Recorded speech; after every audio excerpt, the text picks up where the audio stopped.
Avivamento ou juízo? A mensagem esquecida de Leonard Ravenhill. Se Deus julgasse a igreja hoje, ela seria salva ou condenada? Se o fogo do céu caísse agora, ele purificaria ou consumiria? O que Leonard Ravenhill pregou com lágrimas nos olhos e fogo na voz foi ignorado por décadas, mas a hora chegou. Ou experimentamos o avivamento, ou enfrentaremos o juízo. Há uma urgência no ar que nem todos conseguem discernir.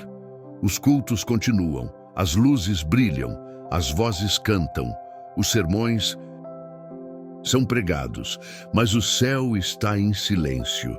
E como Ravenhill costumava dizer, a igreja está dormindo profundamente no colo do diabo.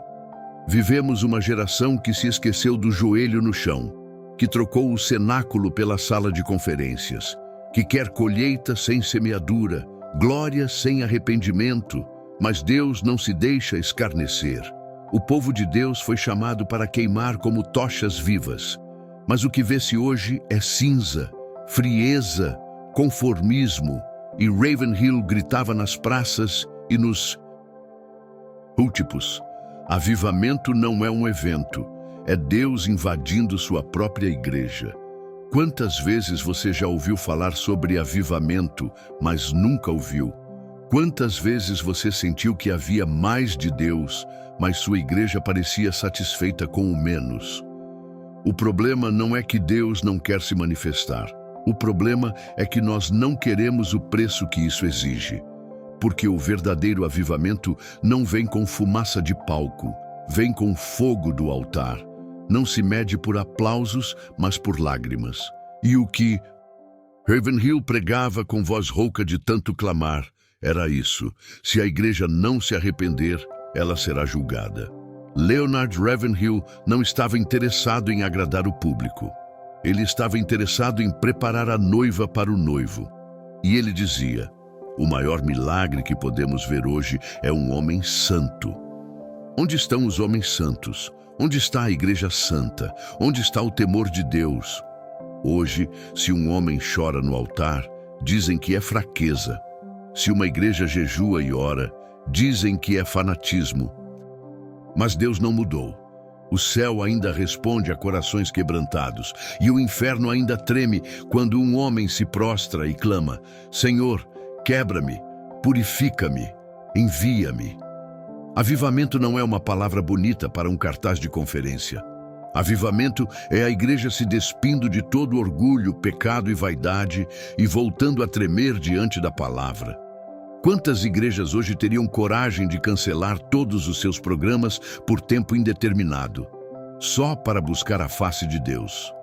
Quantas estão dispostas a trocar a performance pela presença? Quantas abririam mão da popularidade para receber o poder do alto? Poucas. Porque, como Ravenhill dizia, a igreja não precisa de novos métodos, ela precisa de homens novos. O apóstolo Pedro disse: o juízo começa pela casa de Deus. Ravenhill repetia isso sem parar. Porque o maior problema do mundo não é a maldade dos ímpios, é a mornidão dos crentes. Uma igreja que não chora pelo pecado nunca verá uma cidade salva. Um púlpito que não treme nunca levantará um povo quebrantado. Estamos acostumados com igrejas cheias de pessoas, mas vazias de Deus.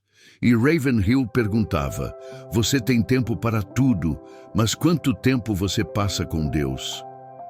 A boa notícia é que o cenáculo ainda está aberto. O mesmo Deus que incendiou 120 pessoas em Atos ainda está procurando corações inflamáveis. Mas você está disposto a pagar o preço? Está disposto a ser um desses? Deus não está buscando igrejas perfeitas. Ele está buscando igrejas desesperadas. A promessa ainda é verdadeira. Se o meu povo, que se chama pelo meu nome... Ravenhill dizia: o que precisamos é de um batismo de honestidade antes de um batismo de fogo. Talvez você esteja cansado da rotina religiosa, cansado de pregações sem unção, de cultos sem transformação. Deus ouviu seu clamor. Mas ele está perguntando: você está disposto a ser a resposta? Hoje é o dia de se render, de se quebrantar, de buscar como nunca, porque o avivamento ainda é possível, mas se não vier, o juízo virá. O avivamento não é apenas uma experiência emocional, mas uma invasão do sobrenatural de Deus na esfera natural do homem. Ravenhill dizia que o verdadeiro avivamento começa na vida secreta, no quarto de oração, onde ninguém vê, mas onde o céu testemunha o fogo sendo aceso. Ele lembrava à igreja de que os grandes avivamentos da história não começaram com multidões, mas com 1 ou 2 corações inflamados, com homens e mulheres que se recusaram a aceitar o status quo espiritual, que disseram: ou Deus se move, ou nada mais importa. Foi assim com Jonathan Edwards, cujas mensagens sobre o inferno fizeram multidões caírem em choro. Com Evan Roberts, no avivamento galês, que aos 26 anos levou a nação ao arrependimento. Com Charles Finney, que andava pelas cidades e sem dizer uma palavra, a convicção do Espírito tomava os corações. Eles não tinham redes sociais, microfones ou palcos iluminados. Tinham fogo no peito, e isso era suficiente. Ravenhill clamava: onde estão os Finneys desta geração? Onde estão os homens que choram entre o alpendre e o altar? Hoje temos um evangelho de conveniência, mas o evangelho verdadeiro é de urgência. Urgência de arrependimento, urgência de santidade, urgência de nos rendermos completamente ao Senhor. Avivamento ou juízo não é uma escolha coletiva. Começa com você, começa comigo, começa com um clamor que rompe o céu. Se essa mensagem incendiou seu coração, não aguarde para você. Curta esse vídeo agora mesmo e compartilhe com quem precisa acordar espiritualmente. Inscreva-se no canal Vozes do Silêncio e ative o sininho para receber mais mensagens como essa. Agora comente aqui embaixo: você está pronto para pagar o preço do avivamento? Queremos ouvir o seu clamor. Juntos, vamos reacender o fogo que o mundo e a religião tentaram apagar. Vem, Senhor. Ainda há um povo que não se curvou. Ainda há um remanescente que anseia pela tua glória. Avivamento ou juízo? A escolha é nossa, mas o tempo é agora.